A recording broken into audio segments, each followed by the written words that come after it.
మన పౌర సంక్షేమ సంఘ ఆధ్వర్యంలో 75వ రిపబ్లిక్ డే సందర్భంగా మరి ఏదైతే మన వ్యవస్థాపకులు బైబిలి బాబురావు గారు ఆవరణ జరగడం ఒక రకంగా లేని లోటు మేము చింతిస్తూ మరి ఏదైతే మన పౌర సంక్షేమ సంఘం ఆధ్వర్యంలో ఇలాంటి కార్యక్రమం జరపడం చాలా సంతోషకరం. మరి అదేవిధంగా మన పౌర సంక్షేమ సంఘం సభ్యులందరూ కూడా ప్రజా సమస్యలపై పోరాడి సంప్రదించి వాళ్ళ సమస్యలు పరిష్కారానికి మన సంఘ సభ్యులందరూ గుర్తు చేయాలని తెలియపరిచి సెలవు తీసుకుంటాను. ఈ రోజు గణతంత్ర దినోత్సవం జరుపుకోవడం దేశవ్యాప్తంగా ఈ యొక్క కార్యక్రమాన్ని నిర్వహించడం జరుగుతుంది. అయితే ఈ గణతంత్ర దినోత్సవం అంటే ఏంటి, దాని తాలూకా అవసరం అర్థం అంటే ఏంటో ఉన్నది. దాని గురించి చాలామంది ఏంటంటే జెండా ఎగరేసుకుంటున్నాం, గణతంత్ర దినోత్సవం అని చెప్పేసి జెండా ఎగరేసుకుంటున్నాం, రిపబ్లిక్ డే అని చెప్పి తెలుసుకోవడం.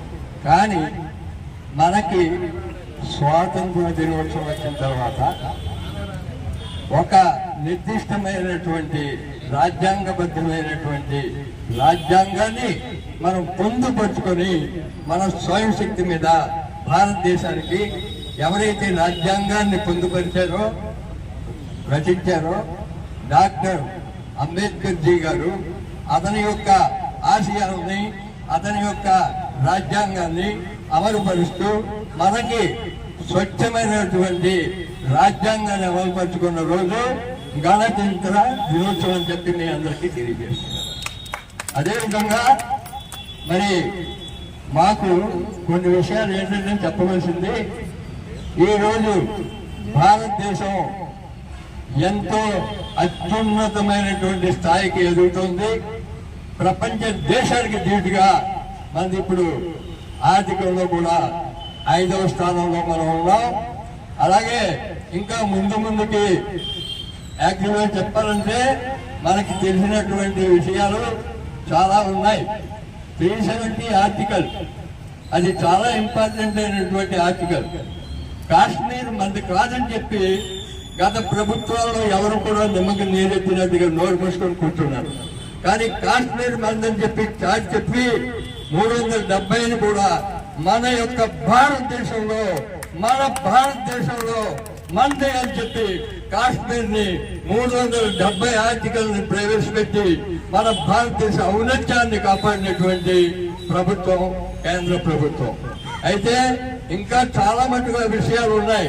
గత 500 ఏళ్ల నుంచి కూడా మన హిందువులందరూ కూడా మన ఆరాధ్య దైవమైనటువంటి శ్రీరామచంద్రుడు, ఆ శ్రీరామచంద్రుడి యొక్క అయోధ్యలో ఉన్నటువంటి ఆలయాన్ని చక్కగా మనస్ఫూర్తిగా మంచి స్ఫూర్తితో గణనీయంగా మన భారతదేశ ప్రజలు అన్ని మతాలని అన్ని కులాలని ఒప్పించి ఆ యొక్క ఘనత శ్రీరామచంద్రుడి యొక్క అయోధ్యలో మొన్న 22వ తారీఖున జరిగింది. అయితే కొద్దిగా చాలా బాధ ఏంటంటే ఈ కరసేవకుల్ని అక్కడ ఈ యొక్క 507లోని జరిగిన వాటిలో మన హిందువులు చాలా మంది బలిదానం అయిపోయారు. ఆ బలిదాన ఫలితాలతో మనకి ఆ శ్రీరామచంద్రుడు వచ్చాడు. అది చెప్పుకోదగ్గ భారతదేశానికే కాక ప్రపంచ దేశాల్లో కూడా గర్వించదగ్గ భారతదేశం అందరినీ మీ అందరికీ మనం చేస్తుంది.